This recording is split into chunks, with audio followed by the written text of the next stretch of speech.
محترم سامعین، ایک زبردست وظیفہ آپ کو بتانے جا رہا ہوں۔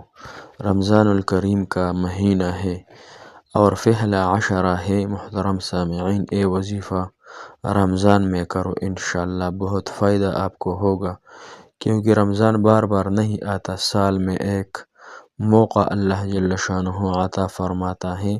تو آپ کو چاہیے کہ اس وظیفے کو کریں، انشاءاللہ اللہ جل شانہ آپ کے سارے مشکلاتوں کو، سارے غم، سارے تکلیف، جتنے بھی آپ کے حوائج ہیں، جتنے بھی آپ کے مشکلات ہیں، بیماریاں ہیں، غم ہیں، تکالیف ہیں، اللہ جل شانہ اپنے دربار سے پورا فرما دیں گے، کیونکہ یہ رمضان کا مہینہ ہے اور اللہ جل شانہ فرماتے ہیں الصوم لی انا اجزی بہ، یہ رمضان جو ہے نا، یہ مہینہ یہ میرے لیے ہے، روزہ میرے لیے ہے اور میں اس کا بدلہ خود عطا کر دوں گا۔ تو محترم سامعین، یہ روزہ جو ہے نا، اس میں ریا بھی نہیں ہے، کیونکہ ہم صرف اللہ جل شانہ کے لیے روزہ رکھتے ہیں۔ تو آپ سب کو چاہیے کہ انشاءاللہ اخلاص اور محبت اور عقیدت کے ساتھ رمضان المبارک میں انشاءاللہ اس وظیفے کو کریں۔ انشاءاللہ بس آپ کریں اور انشاءاللہ اللہ جل شانہ آپ کے حاجات کو، آپ کے مشکلات کو، آپ کی بیماری کو، غم کو، سب کو اللہ جل شانہ انشاءاللہ دور فرما دیں گے۔ السلام علیکم ورحمۃ اللہ وبرکاتہ۔ محترم سامعین، انشاءاللہ آپ امید ہے اللہ سے کہ آپ ٹھیک اور ٹاک ہوں گے، صحت پہ ہوں گے۔ الحمدللہ اللہ جل شانہ کے سارے ضروریات، حاجات، مقاصد کو آسان فرما دے۔ نبی اکرم صلی اللہ علیہ وسلم نے ارشاد فرمایا، رمضان کی خاطر جنت کو آراستہ کیا جاتا ہے،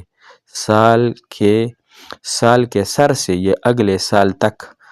پس جب رمضان کی پہلے تاریخ ہوتی ہے تو عرش کے نیچے سے ایک ہوا چلتی ہے جو جنت کے فتوں سے نکل کر جنت کی حوروں پر سے گزرتی ہے، تو کہتی ہے حوری، اے میں ہمارے ربو، اپنے بندوں سے ہمارا ایسا شوہر بنا دے جن سے ہمارے آنکھیں ٹھنڈک ہو اور ہم ان کے ساتھ شادی کر لے۔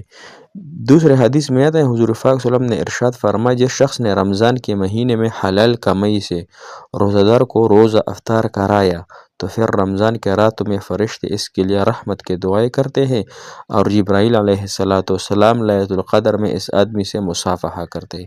کتنی بہترین بات ہے، کتنی اچھی بات ہے محترم۔ انشاءاللہ ہم 10 روپے سے، 15 روپے سے یا 50-100 روپے سے انشاءاللہ ایک مسلمان کی گھر کی افطار کرائے انشاءاللہ، اس نیت سے کہ لیلۃ القدر میں جو جبرائیل علیہ السلام آتے ہیں فرشتوں کے ساتھ، تو ہمارے ساتھ مصافحہ کر لے اور اللہ جل شانہ انشاءاللہ ہمارا مغفرت پہ اس مہینے میں کر دیں گے۔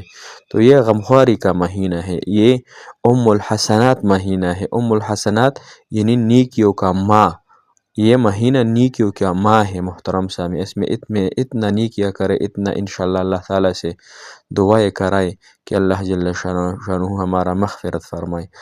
آج جو ہمارا وظیفہ ہے حسبی ربی مربی، ہمارا پشتوں میں، ہمارا خیبر پختونخوا میں ایک بہترین مولانا بجلی گر کے نام سے گزرا ہوا ہے، اس نے اس وظیفے کو بہت ورد سے فرمایا ہے، بہت زیادہ وائرل ہے سوشل میڈیا پر۔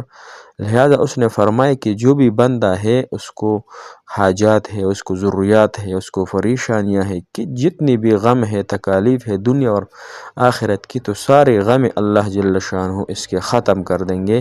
لیکن اس بندے کو چاہیے کہ اس وظیفے کو کرے، اس وظیفے کو کرے اور چلتے پلتے، چرتے پھرتے، یعنی اٹھتے بیٹھتے، لیٹتے سوتے، ہر ٹائم یہ وظیفہ کر لے انشاءاللہ، بغیر کسی تعداد کے پڑھے اور اللہ جل شانہ سے مانگے، اللہ مجھے یہ دے دے، اے اللہ مجھے اس فلاں چیز کا حاجت ہے، فلاں چیز چاہیے، اللہ میرا یہ حاجت پورا کرے، یہ پورا کرے۔ اللہ سے ہم کلامی کرو، اللہ سے باتیں کرو، اللہ سے یاری لگاؤ، اللہ سے دوستی لگاؤ۔